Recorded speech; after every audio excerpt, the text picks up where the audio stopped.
I'm Jean Curtis, one of our county commissioners, and joining me are Bill Carey and Larry Anderson.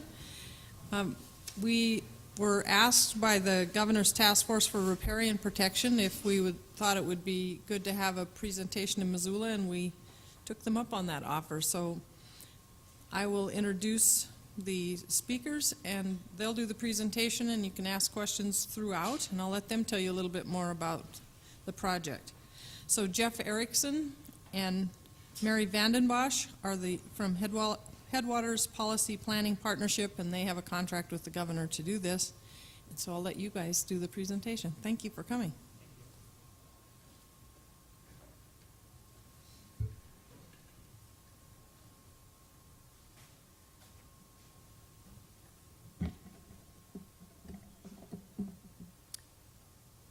Well, thanks so much for coming tonight. We really appreciate everyone taking their time out of their busy schedules to come and hear Mary and I.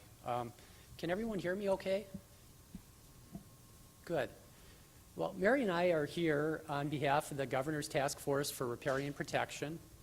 And for those of you who haven't heard of this group, it's composed of a representative from the governor's office, and also representatives from several state agencies: Montana Fish, Wildlife, and Parks, Department of Natural Resources and Conservation, Department of Environmental Quality, Department of Commerce, and also Montana Audubon. And the task force has been probably working for about a year and a half now, mainly working towards providing information about developing near riparian areas to local governments in particular. And Mary and I were hired on behalf of the task force to go out to groups like this and talk about some of those issues. A little bit about Mary and I in our background before we get started. Mary has spent quite a few years working for the Montana legislature. She staffed the Senate Fish and Game Committee for quite a few years, and also spent quite a bit of time working on land use issues, writing land use bills, and so on. She was also a water resource planner for the Department of Natural Resources and Conservation in Helena, and a water rights judge for the same agency. I worked for Montana Fish, Wildlife, and Parks for 7.5 years as a planner. And more recently, I did land use planning for Lewis and Clark County, where I worked on some of these issues. Subsequently, Mary and I are doing a lot of the same types of things on our own, and that's how we kind of got hooked up with the task force. I think it's important to emphasize before we get into this that the task force and Mary and I are not here to tell anyone what they should do or how they should do it. Our main intent is to provide some perspective and a framework on the issues involved when people build close to water. And I'd like the talk to be very interactive, so if you have questions, feel free to yell them out.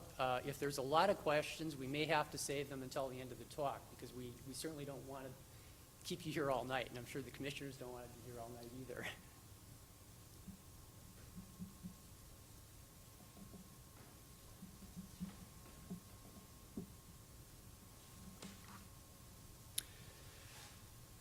Just a little bit about what we're going to talk about tonight, and Mary and I are kind of going to do a tag team approach here to keep you from getting bored. I'll do the first third or so. Mary will take over in the middle, and then I'll kind of finish it off right at the end. And essentially, this is what we're going to talk about. Just back up.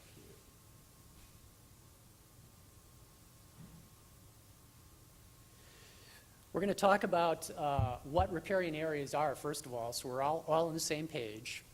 We're going to discuss some of the problems involved when people build in riparian areas or build too close to the water.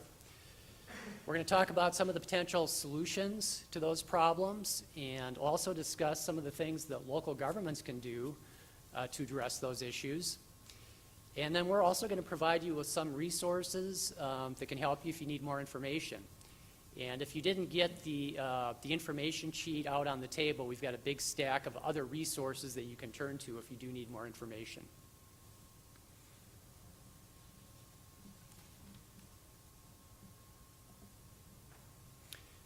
Well, we all know that, that water is truly the lifeblood in Montana. We use it to generate electricity, grow hay crops, use it for drinking water. This is a shot of the Bitterroot River on the right side of the screen.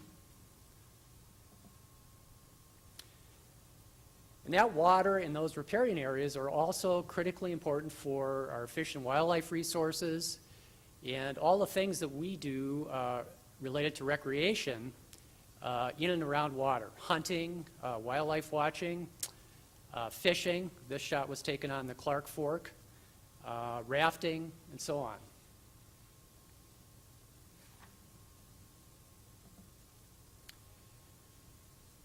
And then there's all the other stuff that occurs around water that makes it so important to us. And perhaps one of these weeks it'll be warm enough for kids to actually go swimming. Let's hope so. But one way or another, water affects pretty much everything we do in Montana.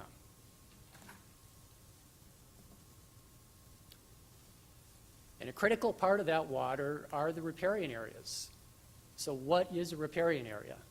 I think the simple definition is the area of vegetation that is visibly affected by the water along streams and rivers and lakes and wetlands.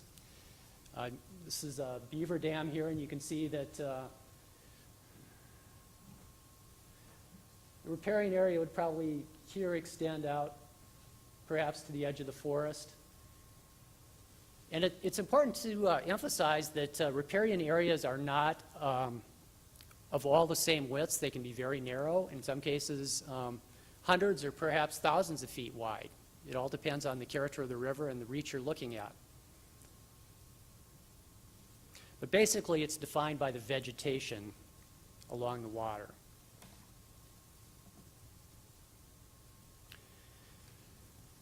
I think one of the most important points that Mary and I would like to make tonight is you can't have a healthy functioning river without a healthy riparian area.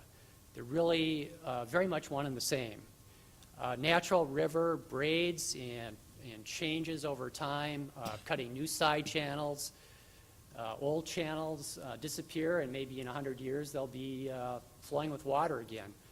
But it's the very nature of our rivers to move and change. And a river that does not have a healthy riparian area is essentially a glorified ditch. If any of you have seen the Missouri River in parts of Iowa or Missouri, the banks are rip-rapped for miles, and a lot of the riparian function has been completely lost.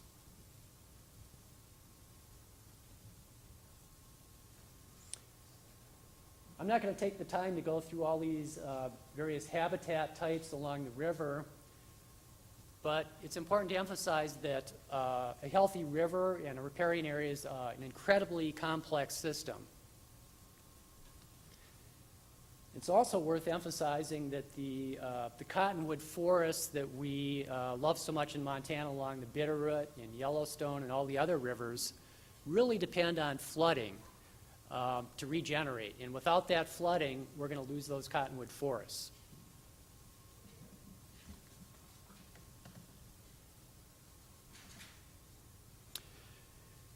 Just a brief overview of some of the benefits that riparian areas provide.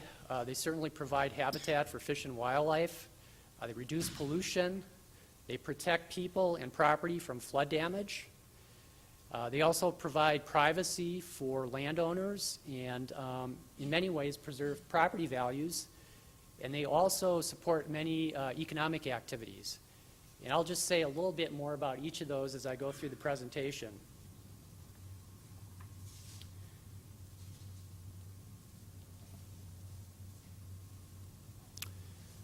First of all, fish and wildlife habitat. In Montana, less than 5% of our land area is composed of rivers, lakes, streams, and wetlands, riparian areas. Yet these areas actually provide approximately 75% of the habitat for Montana's fish, wildlife, and plants. So they're incredibly important ecologically.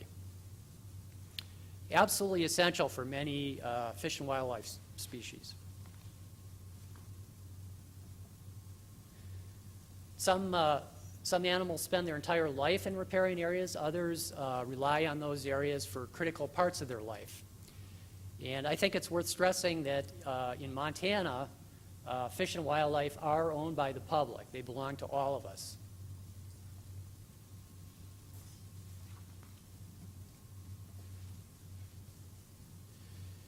Well, we all know about Montana's storied fisheries, our trout fisheries, and so on. And obviously, they depend heavily on good water quality. But without healthy riparian areas, we cannot maintain healthy fisheries. All the insects and other things that trout in particular depend on also rely on healthy riparian areas. So again, it's not just the water, it's the area next to the water that's also very important.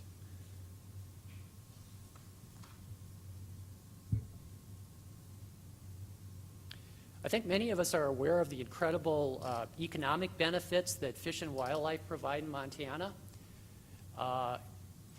Every year, hunters, bird watchers, and anglers spend approximately $1 billion in the state, and that creates about 8,000 jobs, full-time jobs.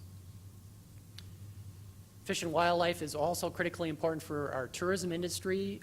In 2006, we had more than 10 million visitors in Montana, generating $3 billion in economic activity, creating almost 50,000 jobs, which encompassed about 7% of the jobs in the state. And again, I'd like to emphasize that a lot of those fish and wildlife resources that those economic benefits depend on rely very heavily on healthy riparian areas.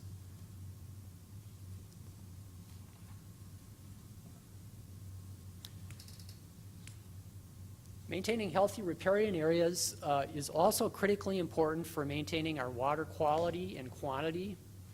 A healthy riparian area like the one you see in the shot there helps reduce erosion, it filters out contaminants coming from other areas, helps keep streams cool in the summertime, and also provides an important function for recharging our aquifers. When these areas are flooded in the springtime, when you've got healthy riparian vegetation like you see here, the water has a chance to infiltrate slowly back into the aquifer. In contrast, if you can imagine if those banks were paved, all that water would run off very quickly into the stream.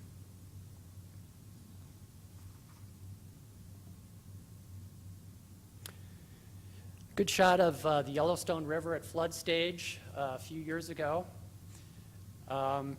It's important to emphasize that the riparian areas actually do a tremendous job in protecting downstream property from floods.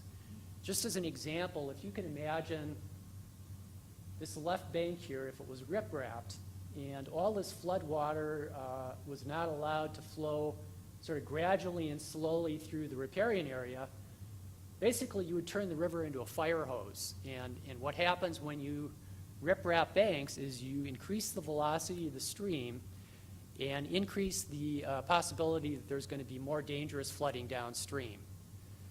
Unfortunately, rip-wrap begets more rip-wrap, which requires more rip-wrap. The more you put in, the greater chance there's going to be flooding downstream.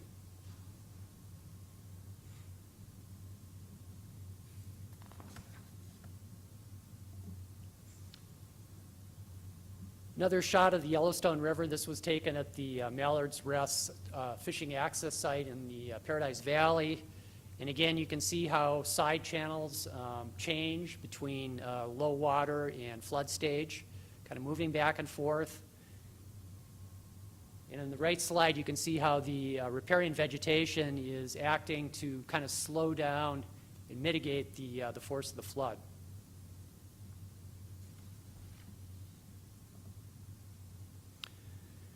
This is kind of a notorious example of the damage that floods can cause.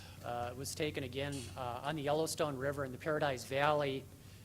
The shot in the lower left was taken in 1996 during the first of consecutive 100-year floods. If that shot had been taken in 1995, I don't think you'd have seen any of the water there at all because there was tremendous erosion in 1996.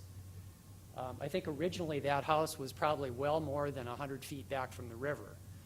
It lost a lot of the bank in 1996, lost even more in 1997, and as you can see in the photo, it's literally ready to fall into the river.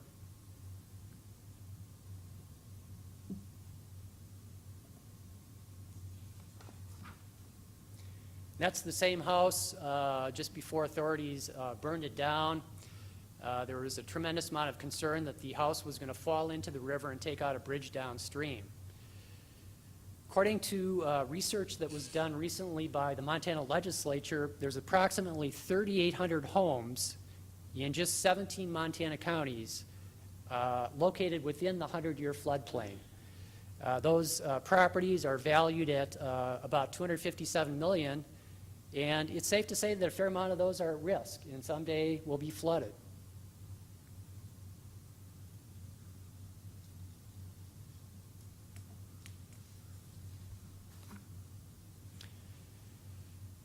One thing we don't tend to think about too much until it actually happens is flooding caused by ice jams. In Montana, we have the highest number of ice jams in the lower 48 states, as well as the highest number of deaths related to ice jams. Ice jams can happen very quickly. The flooding happens very unpredictably and can be tremendously hazardous.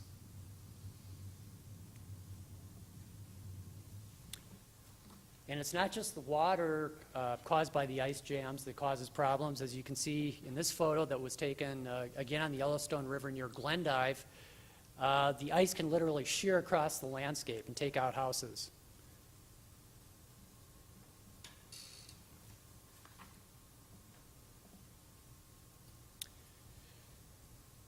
Another shot of a house that was built a little too close to the Clark Fork River near Plains. Again, this house was burned down, so it didn't cause property damage further downstream. It's worth emphasizing that it's not just the property owner who loses when this happens. Actually, we all pay through higher insurance rates. Our safety personnel have to go out there and address the situation, perhaps putting their lives at risk. And all the public infrastructure that is built to support residences that are too close to rivers and streams is also at risk as well.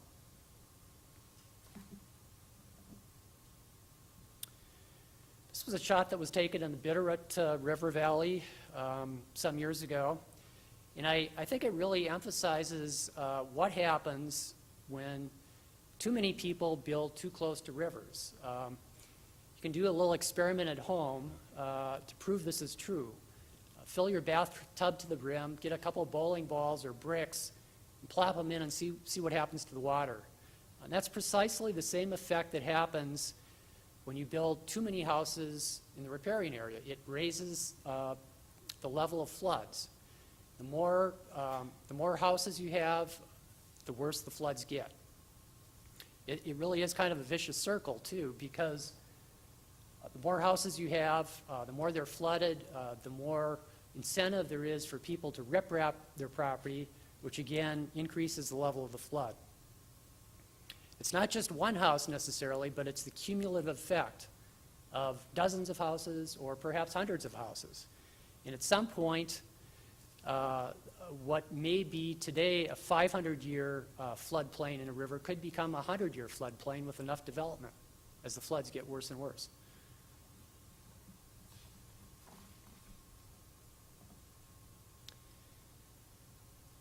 Flood-related damage is incredibly expensive, and it's getting worse.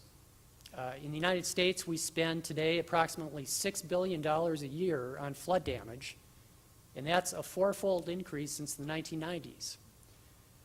In 1997 alone, in just 23 counties in Montana, floods caused over $7.6 million worth of damage to public agencies and public resources like bridges, irrigation districts, and so on. FEMA actually ended up paying 75% of that, but 25% of $7.6 million is still quite a bit of money. And governments can actually be liable when they permit development in the floodplain that's later flooded. And I know you had an experience, I think, back in the 1990s in Missoula County where the county was sued because a development was permitted in the floodplain, and it was later flooded. And again, we all pay the price for this. It's just not the property owners and the local governments.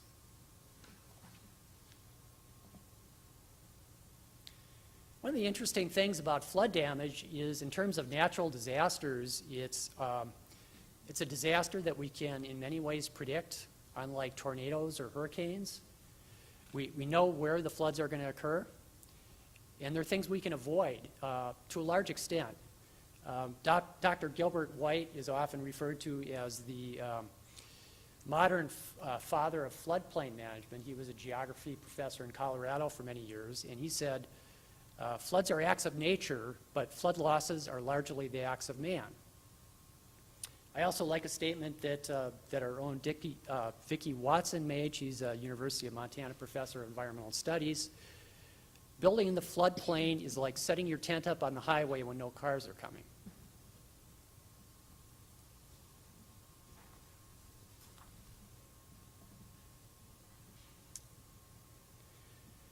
I think a lot of people who build houses right on the river don't really understand how much recreation occurs on waterways. If a person moves in from out of state, for example, moves into this nice house, which is right on the East Fork of the Bitterroot River, they may very well not understand that Montanans have a right to recreate up to the high water mark, and may not fully understand that they may have anglers traipsing by in the riprap, fishing in front of their picture window, and also all kinds of people floating by their picture window. So there's an important privacy element in building back away from a river that can protect a landowner's privacy. And I might add, also reduce conflicts between the property owner and people who are floating the river or trying to fish.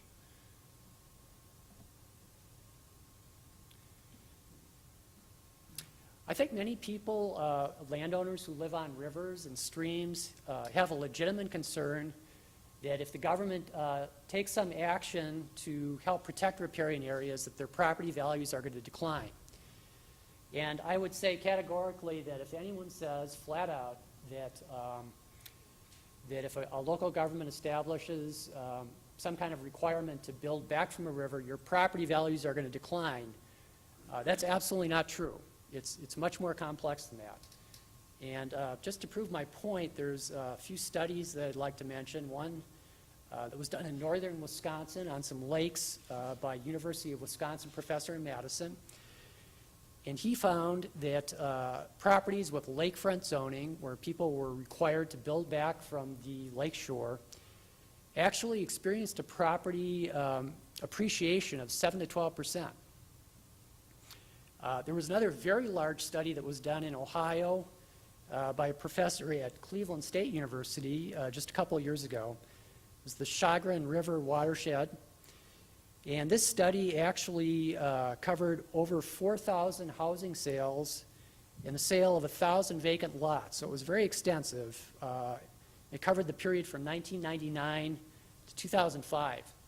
And what the researcher found was, quote, "There's simply no statistical evidence to support the idea that riparian setbacks negatively affect housing prices." One more example, it was done in Michigan. Michigan has something called a Natural Rivers Program. It's kind of like a state version of a Wild and Scenic Rivers Program. And there are setback and buffer requirements on those rivers.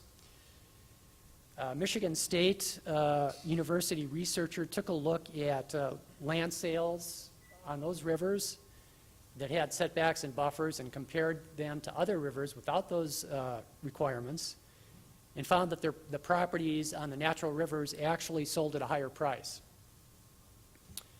Now, we all know that real estate markets are very complex, and I'm not going to say that property values will always increase on properties that have some kind of requirements protecting riparian areas.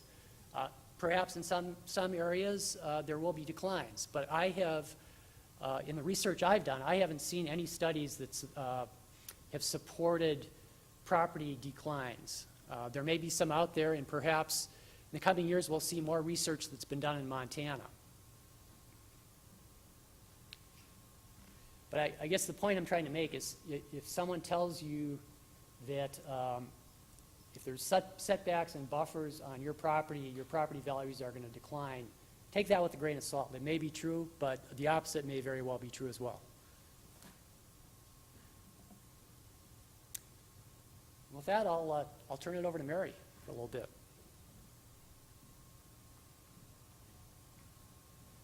Maybe now would be, this is sort of a transition point, so, and you guys are fairly quiet. Do you have any questions that you'd like to ask about this information that Jeff presented? Any questions? None? Okay. So, what is the problem? Well, basically, we all know people like to be close to the river, and typically most real estate websites have a special section for waterfront properties or highlight those values. So that's no secret. And I think we all know that Montana is sprawling, and that's not only population growth, but it's also the amount of space we take up. Population in Montana is growing, and I know that's the case in Missoula County. Can anyone tell me how much it's growing? I think it's growing over 2% a year. Over 2% a year.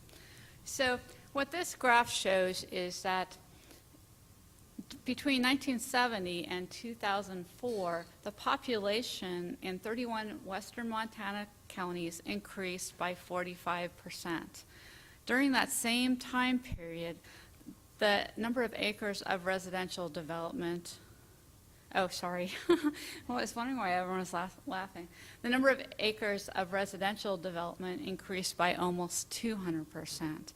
So population is growing, and the amount of land occupied by us is increasing as well. So building too close to the river destroys the benefits of riparian buffers, and we've kind of beat the issue to death, but basically people build close to the river, then as you can see, people want to harden the bank to protect their house, and that creates the fire hose effect that Jeff talked about. And the other issue is that when the native vegetation is removed, it takes away the home for fish and wildlife, and also the ability of that vegetation to filter pollutants, hold water, and maintain our water quality and quantity.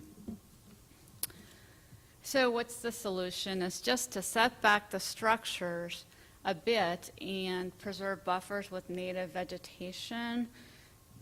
And see, there is a building setback here, and as you can see, they've protected their privacy a bit by setting back the structure. And so by doing that, homeowners can protect their privacy, their safety, their investment, and all this can continue to enjoy the fish and wildlife. And it turns out Montanans do want to protect riparian areas. The statistics from a recent survey by Montana Fish, Wildlife, and Parks show that 83% of Montanans agreed, it's important to me that wetland and riparian areas in Montana are conserved and protected. And Governor Schweitzer said, development along rivers and streams that destroys protected riparian areas is possibly the single most urgent ecosystem threat facing Montana today. And that's when he created the Governor's Task Force for Riparian Protection. Oops. So what can be done at the local level? The first steps are obviously to identify the riparian areas, map floodplains, talk to citizens about, like yourselves, about what you value most, and really have a good understanding about what is important to you about these riparian areas and how they do protect your values. Identify appropriate setbacks and buffers and include all this information in the growth policy. and provide information about the importance of riparian areas to citizens. And this is pretty important, is to form partnerships with various groups, watershed groups, conservation districts, planning boards. They're all part of the solution. We'll talk about a couple of these items in more detail. The Department of Natural Resources and Conservation has a lot of information about floodplain mapping, and we're not experts on that. We do know that state funding is not adequate to cover the costs of statewide maps and updates. I don't know if you've done floodplain mapping here. But in any case, what some Montana counties have done, because it's expensive, is they've used channel migration zone mapping as a tool. And channel migration zones are areas adjacent to stream channels that have a high likelihood of being occupied by the stream channel at some time in the future. And so this slide shows the green areas on the slide are naturally sub-irrigated meadows where the river channel used to be, and you can really see that. You can see that they look like river channels. So this is the Big Hole River, and the 4 counties on the Big Hole River paid about $40,000 to do the channel migration zone mapping, and they used that to develop eventually Big Hole River conservation development standards. So after you know what values you want to protect, then you can start thinking about what is an appropriate area to protect through setbacks of structures and protection of native buffers. And now, right now, I'm just talking generically. I'm not talking about a regulation. I'm just trying to give you a ballpark idea of how much space it takes. And just looking at this graph, there's no single width that is going to protect all the values, so it kind of depends on what your values are. And you can see that protecting water qualities might be about 200 feet, protecting fisheries about 100 feet. Wildlife habitat is generally always requires a longer distance, a bigger distance, and flood control is really going to depend on what your floodplain is. So even though it looks like that bar goes out to 100 feet, it says to the 100-year floodplain. So that's something that's very site-specific. And so I just mentioned that to reinforce that it's important to identify your values and then think about what area you need to protect. There's a correlation there. I'm going to skip that one. There's different ways of approaching this, and some communities have used a fixed width buffer, and others use variable width. I think in Missoula, there's been a look at riparian protection areas where you look at criteria that are designed to protect those values as opposed to just a fixed distance. And the Big Hole River, they have conservation development standards that are sort of a hybrid approach, and the way that works is if you build within 500 feet of the river, you need to come in and apply for a permit, and then they evaluate 6 criteria to determine what the setback should be, and structures typically must be about 100 feet from the river. But all this is, there's a lot of discussion sometimes about feet and all that. The most important thing is the vegetative buffer, and a lot of people forget about that. It's critical for protecting many functions. And so after you do that, what are some tools? Education is very important. Conservation easements are a good tool, and I understand that you've approved an open space bond and may have opportunities for conservation easements in riparian areas.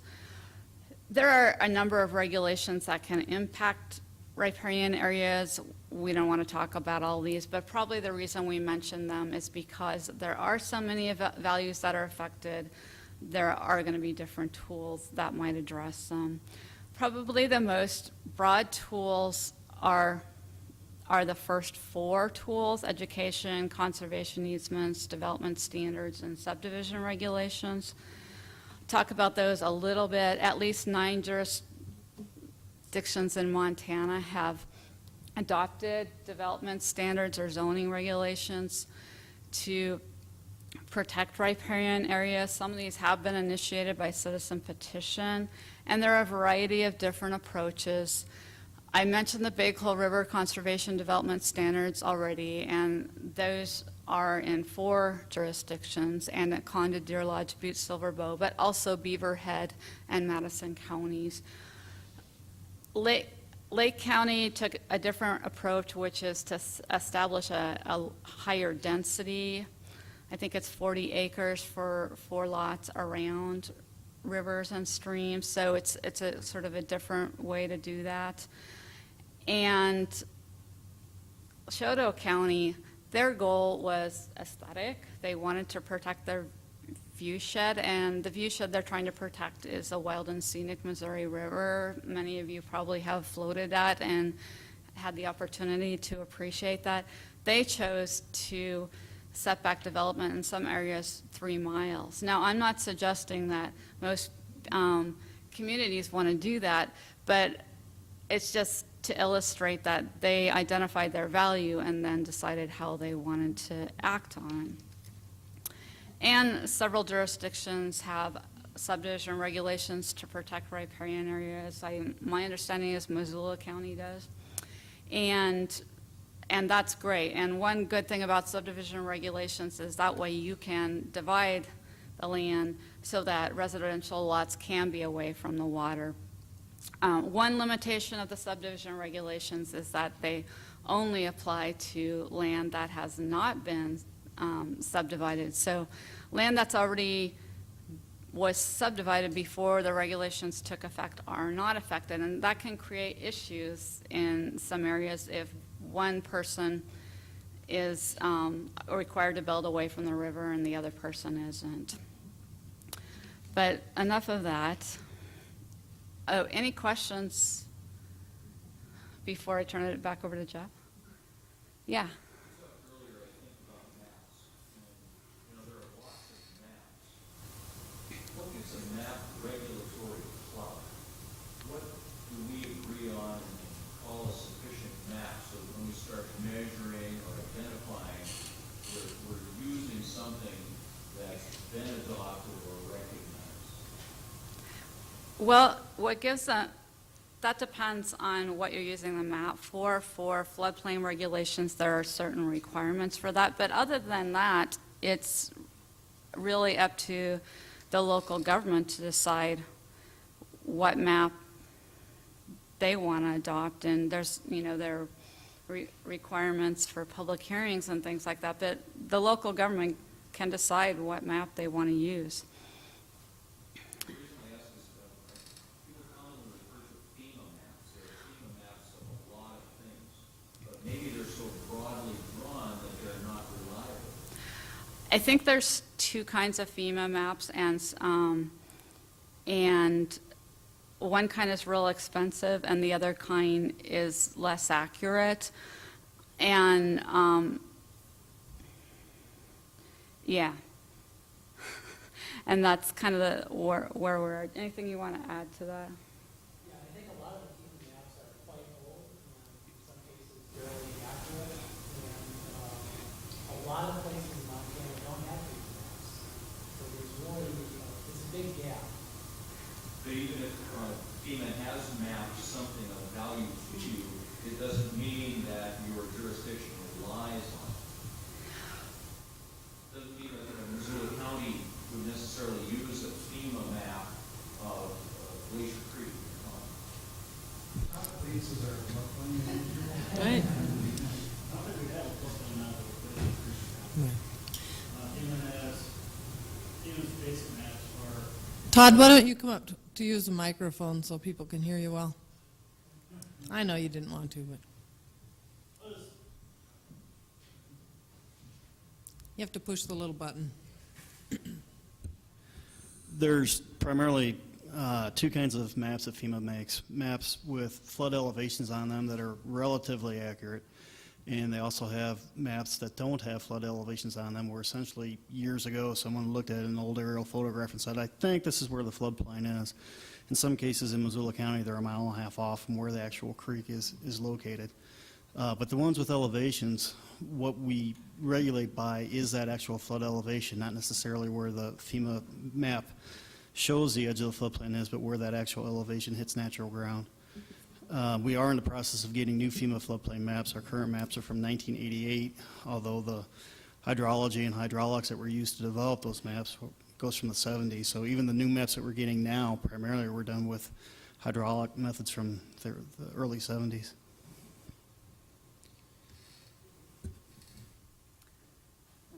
Another question? Go ahead. I guess I'm a little confused by when a person has a private piece of property and they choose to put a house in the floodplain or near the river to fly fishing or whatever, and that's their private right to do that. Where does the FEMA come in and pick up the tab for 75% of the damage? Why should we as taxpayers have to pay for the repair of a person's home that lies that close to danger? Why is that happening? That we can't answer.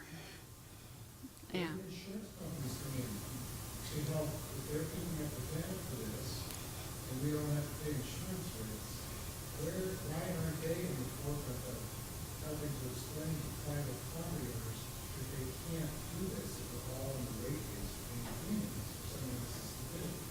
Yeah, it's a great question, and I will say the communities who are doing a better job in terms of managing development in the area pay less insurance rates. So there is an incentive there in terms of reduced rates.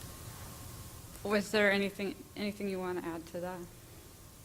Private flood insurance, or private insurers don't pay flood insurance. So if you don't have any flood insurance and your house is damaged by a flood, homeowner's insurance won't cover that.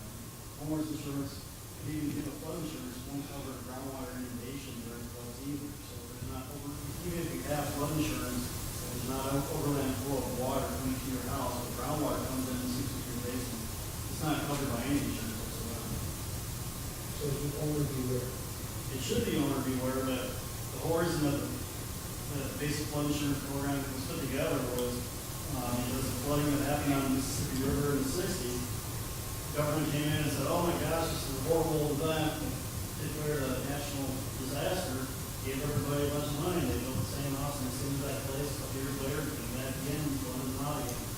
So then in 1968, the federal government said, okay, if we're going to do this, I think it was probably the biggest mistake that they did, instead of saying, no, we're not going to subsidize you for making these stupid mistakes, but they said, if you're going to build in these places, you have to meet minimum regulations, and that's where we're at today. Another question? I think part of the answer to that question is the age-old question of private property rights and what those private property rights really are. And whether that person, although he owns the property, has certain rights. And of course, I think we're starting to deal with the question of if part of those private property rights give him the right to threaten another person's property on the ground or not.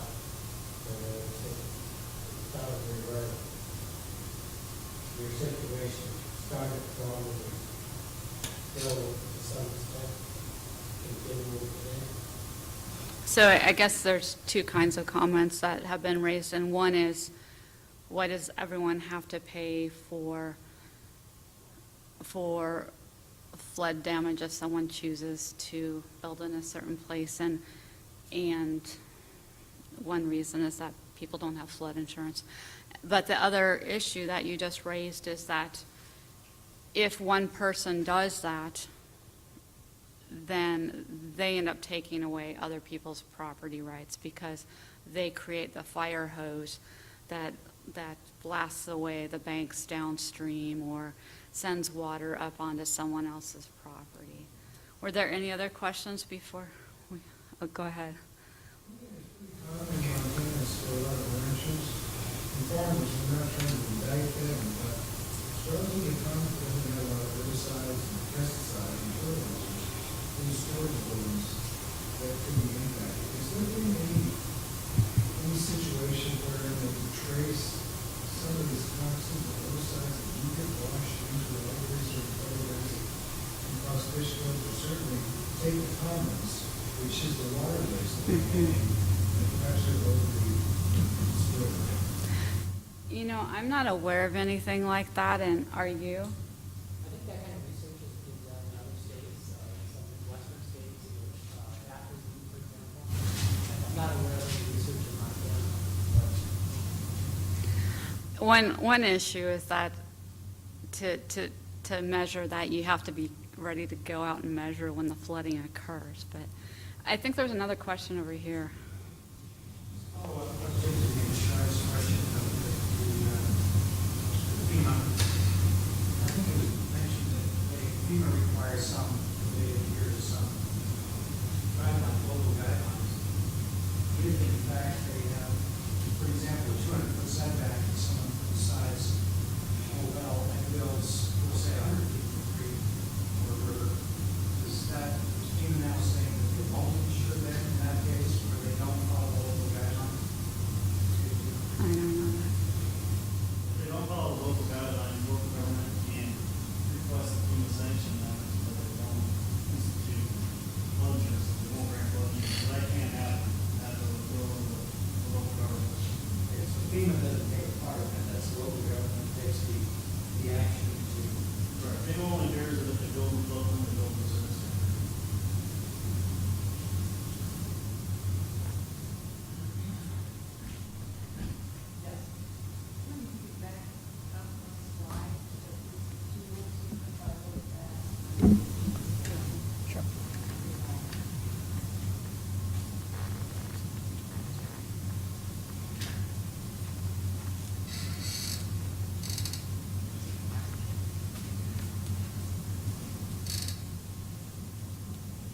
Did you have a question about those, or you just wanted to write them down?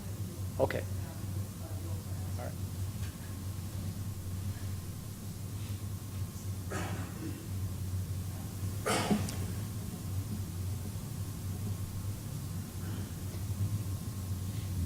I just wanted to touch on a few more points, and then we'll let you go or ask more questions. I think people often ask the legitimate question of why the government has a role trying to influence where people build.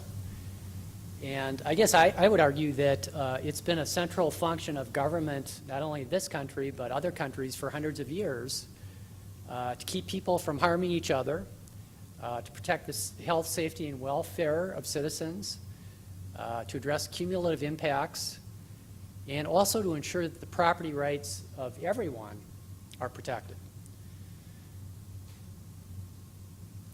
And as we saw at the beginning of the presentation, and as Mary again underscored, when people build too close to the water, they can or will increase flood damage downstream. That's where the harm comes in.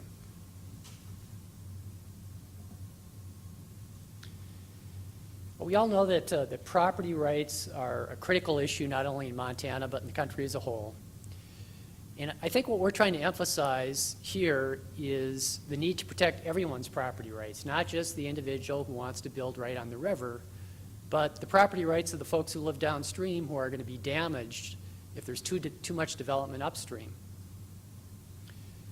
We need to ensure that the action of a few individuals don't adversely harm everyone else. And we also need to remember that our fish and wildlife resources, as well as the water, are public property in Montana. They belong to everyone.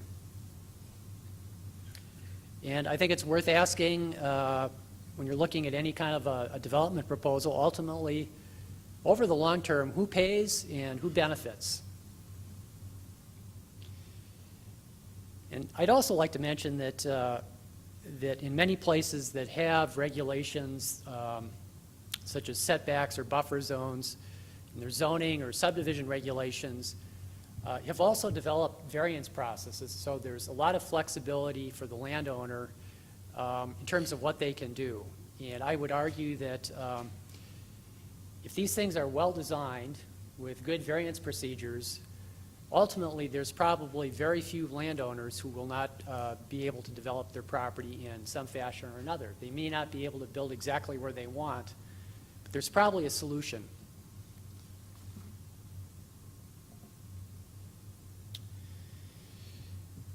An excellent source of information, if you're looking for it, is this report. This is a photo of the cover that was collaboratively completed by Montana Audubon and Montana Watercourse, and it's available through Montana State University and is available online.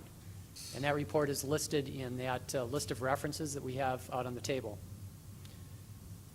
It's probably, yes? I just wanted to say, I work with Montana Audubon, and in the next week or two, there should be 3 new guides available on Montana Audubon website that are sort of extensions to that. Great. And the 3 guides are going to be a scientific look at the importance or the vegetation width of that riparian buffer and how that is determined based on water quality, fisheries, and wildlife. And so Janet Ellis, who put together that guide, has 3 new guides put together that should be out any day. Thank you. I think it's really an excellent document, and in terms of information available in Montana, it's probably the single best source that I've seen.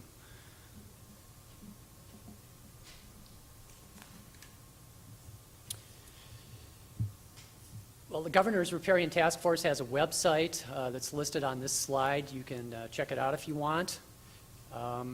We've also got brochures out on the table. I think most of you probably picked those up. And I guess ultimately, to wrap it up, I'd like to say that we're not saying that people shouldn't build along rivers and streams. I live in Helena, and I'd give my right arm to live somewhere on the Big Hole River or the Clark Fork or Bitterroot. What we're trying to say is, I think in a lot of ways, with good planning, we really can have our cake and eat it too. Live near water, but also protect those important resources that are connected to the riparian areas in the water. Clean water, beautiful river corridors to recreate on, fish and wildlife resources, and everything that goes with them. So that's about all we have. Did you have any more questions? Comments? Things you'd like to see added to the presentation, or things you think we missed? Yes? Well, if the governor feels this way with that quote unquote, and 83% of Montanans feel that these are worth protecting, then why do we repeatedly have the legislature in Helena stop any riparian setback legislation from occurring? Jeff, before you answer that. Yes. Yes. MCAT has told us they're not picking up the question, so if you could repeat it, that would be great. Okay.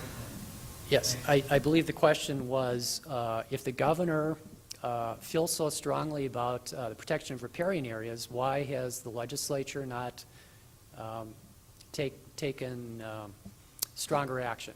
Is that, yes. Yes. I guess neither Mary nor I can speak for the legislature, even though Mary worked for the legislature for about 7 years. There have been, as I think you know, some setbacks bills, one of which nearly passed, I think, 4 years ago. It came within one vote of passing. The bill didn't do quite as well last time. We have no idea whether there's going to be any kind of a statewide proposal coming out of the legislature this year. I think a lot of that will depend on how the election turns out. The task for Mary and I really is to go out and provide information to local governments. So we don't really have any control or influence personally over what happens with that. Anything you care to add, Mary? I think the only thing I would add is, yeah, it is a decision made by the legislature, and so that would be a good thing to talk to candidates for the legislature about. Another question? The legislature just has a different agenda. The governor does. And secondly, in November, we had a chance to elect all of our representatives and half of our senators. So this is an issue that there could be a time very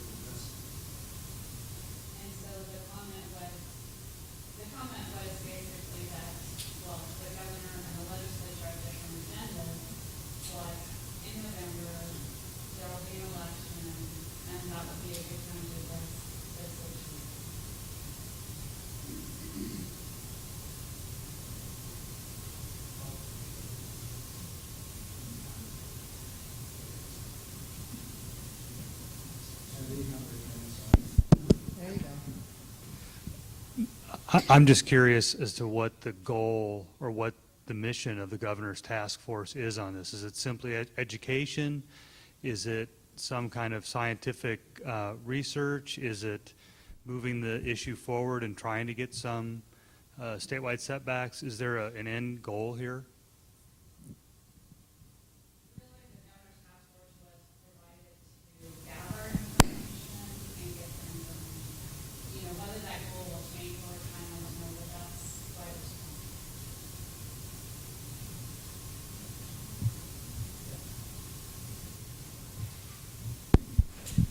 Yeah, when you people have been going or, studying this setbacks and how far they should be, I was at a conference one time where nobody could really come up with what a real setback was. And so, some people say it's 50 foot, some people say it's 100 feet.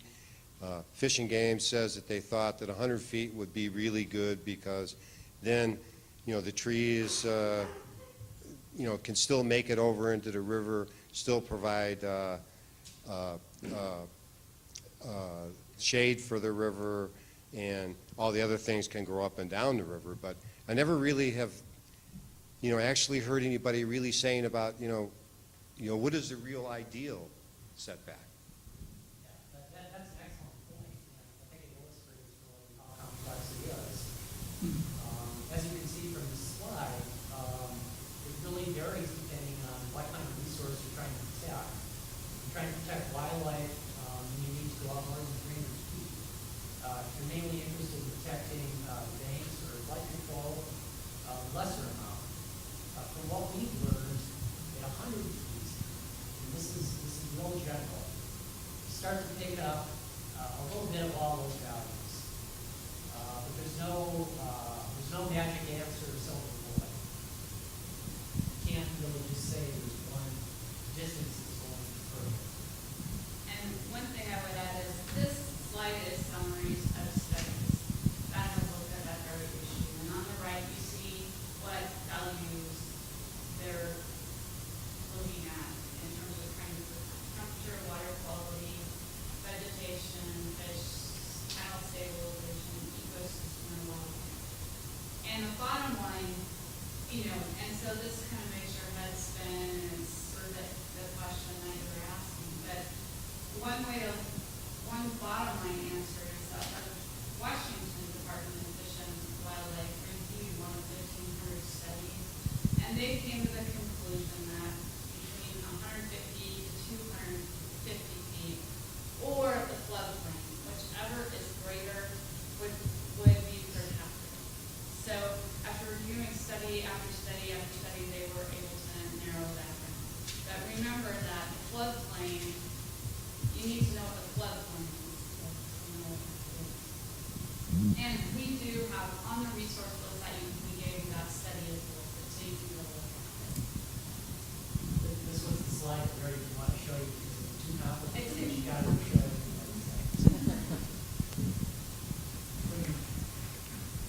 Thank you. Wasn't really a question, just, a specific separate question. Are these widths from bank, from the edge of the bank that you're talking about, or from the floodway, the floodplain, or the high water mark? I would assume it's the ordinary high water. Okay.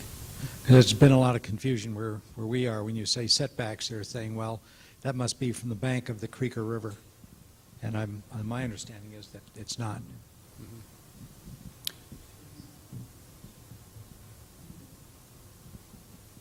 Other questions, comments? Yes. Uh-huh. I'd like to know how much it's going to cost and why you're doing this in Missoula County at this time. We've already been through one section of proposed stream setback laws, which was met with great hostility and deputy sheriffs at the door, and I don't want to see that happen again. I live in the country, I live on a farm, and I figured out that for every mile of creek or intermittent stream, according to what was proposed this one time, would have taken out 18 acres of land out of my production area. And I'm just wondering why we're having this meeting and why you're trying to brainwash us into thinking that we're not taking care of ourselves. Now, I think living on a creek or living on a river or living on a hill, you have a deed to the property and you have certain private property rights. And as a person with a family or buildings or whatever, you have personal responsibility to do the right thing and to build your place in a safe place. And if you look and see where the old timers put their houses, they didn't put them in the stream bed. They didn't put them in the place where they were going to flood out. Their lives and their homes were too valuable. And I get so disgusted when I hear people talking like this about what people do. Because if people need to make up their own minds and be independent and depend upon themselves, and there's plenty of places to go and get knowledge. There's been floodplain maps circulated in Missoula County since the 70s that I know of. And there's a 100-year delineated floodplain that to talk about. We've had ice jams and floods and the multitudinous flood in 1908 that I lived with the stories of all through my childhood about how the houses washed down the Rattlesnake, how things washed down the river, took out the Higgins Avenue Bridge, and you couldn't get downtown. Now, I don't want to see that again, but I think people have a right to be responsible for themselves and take advantage of all the resources that are available to them. I don't want to see any more inspectors and rules and regulations. Now, to build a house, it costs you about $10,000 to get permits to put up a house. So you put this in, you send out more inspectors, it's more money, it's less property rights, and less freedom for the people. So I'm very concerned about this. Where you live is important to you. Where you have people intruding on your private property rights is very disturbing.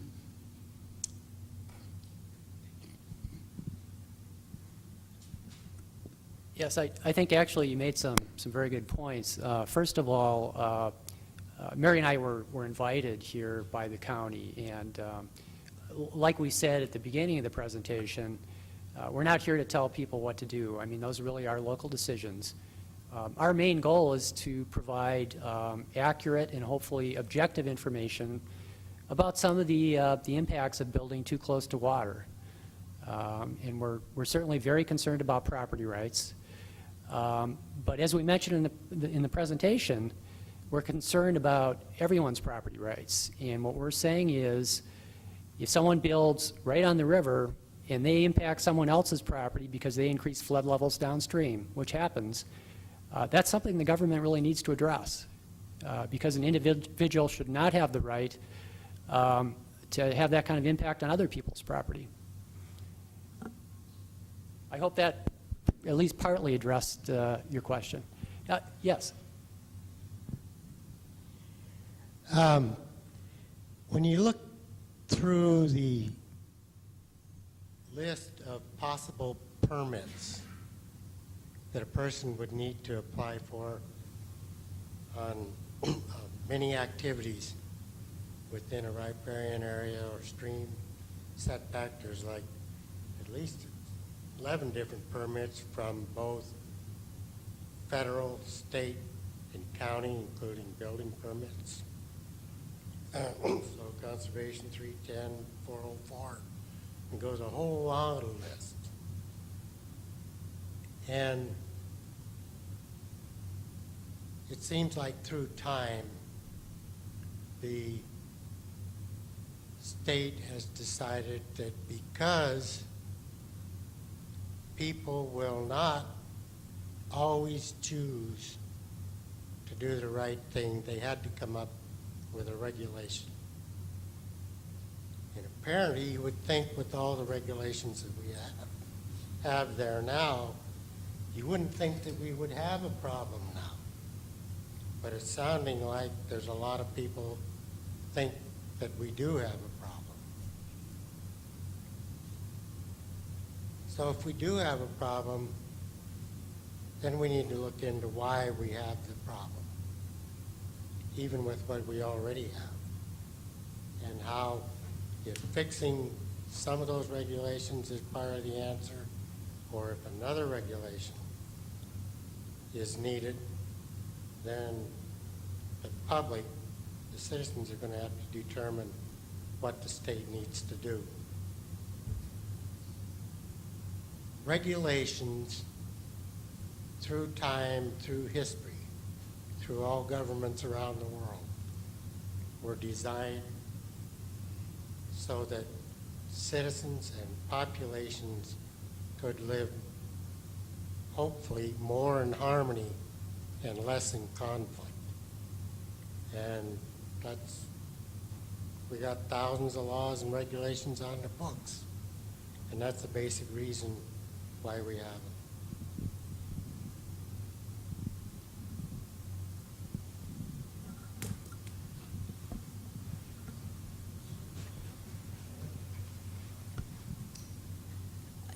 I think you asked for feedback on the presentation, what more could be added to it, and I just wanted to urge you to spend more time explaining the tools that the local governments can use. I think the only one that got talked about very much was zoning, so more of an explanation of the other tools and which localities are using them and how they're working there and so on. And then the other thing would be, most of the county commissioners that I've talked to in western Montana really feel they need to do something about protecting riparian areas and floodplains to a greater degree, and they're just asking for more help with doing that. They don't feel they have the resources to fight every single individual application. They need to be able to put some larger rule in place that doesn't require that they reinvent the wheel with every single application.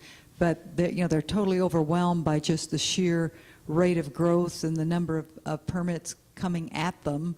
They can't keep up with what they've got, so they can't put in place a higher level of review or evaluation because they're totally overwhelmed with what they're doing right now. So they need help from the state, and I think a presentation like this tells them what they already know for the most part, and they need to go the next 2 or 3 steps down the road beyond this. Thank you.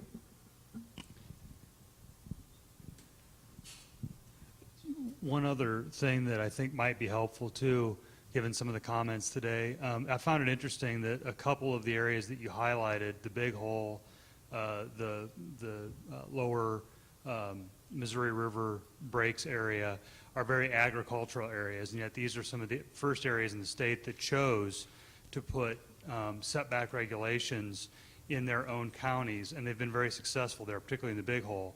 And maybe talking a little bit more about how those have succeeded and why citizens chose in those areas to specifically have those setbacks would maybe help people understand how they can fit with agricultural benefits and so forth. Great. Excellent comment. Thank you. And I'll say a couple of things about that right now. In the Big Hole, those were developed as an effort of the Big Hole Watershed Committee, and it's something that just kind of emerged. The Watershed Committee had been working on all kinds of different projects to protect the water, and the Watershed Committee includes agricultural water users, fishermen, business people, government people. It's a diverse group, and they're working on all these projects, and it occurred to them that they would hate to see their hard work sort of go to waste or somehow be undermined if they didn't also address this issue. And they had a lot of meetings, many meetings, and they talked about what their values were and worked through a lot of issues. Initially, the proposal was to exempt agricultural buildings from the regulations, and they talked and decided, well, that wasn't really going to help, so they chose not to do that. And so that's just a little bit about that.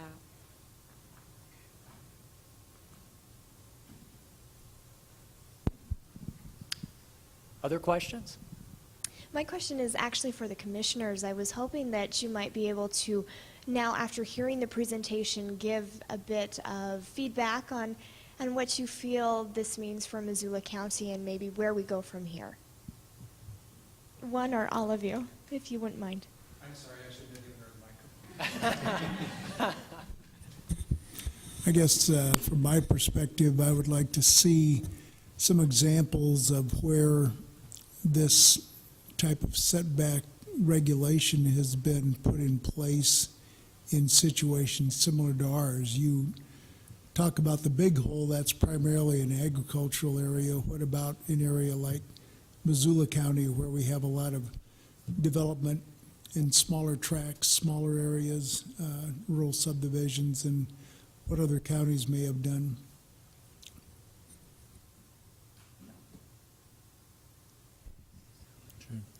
Well, from my point of view, the education is really key to this, and I think you did a good job in laying down the basics.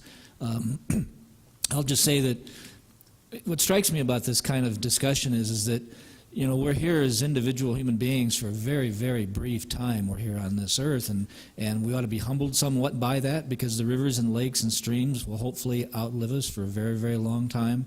And so it seems to me we have a responsibility to do as best we can to make sure that these rivers and streams and lakes and so on stay healthy, and the wildlife and the habitat that they serve stay healthy as well. It's just kind of an obligation, and we need to be flexible. I don't think there's any hard and fast rule that says it has to be 100 feet and that's it, or 50 feet or 300 feet. We have to be smart about it, but again, we have an obligation to make sure that we do what we can to preserve these resources. I appreciate the education tonight. I think that was our goal when we invited them to come here. And I think that the point was made tonight that we should be using common sense. And unfortunately, you can't regulate common sense, or you can't expect it from everyone. And so even though, as Ms. Hacker noted, the old timers knew that the river came up, and so they weren't dumb enough to put their house there. Now we may have people who come here in the summer when it's dry and go, gosh, isn't this pretty, and I want my house right there because I want to be able to see that river, and they haven't been here in the winter when the ice flow comes by or whatever. So sometimes we have to guide folks in that way.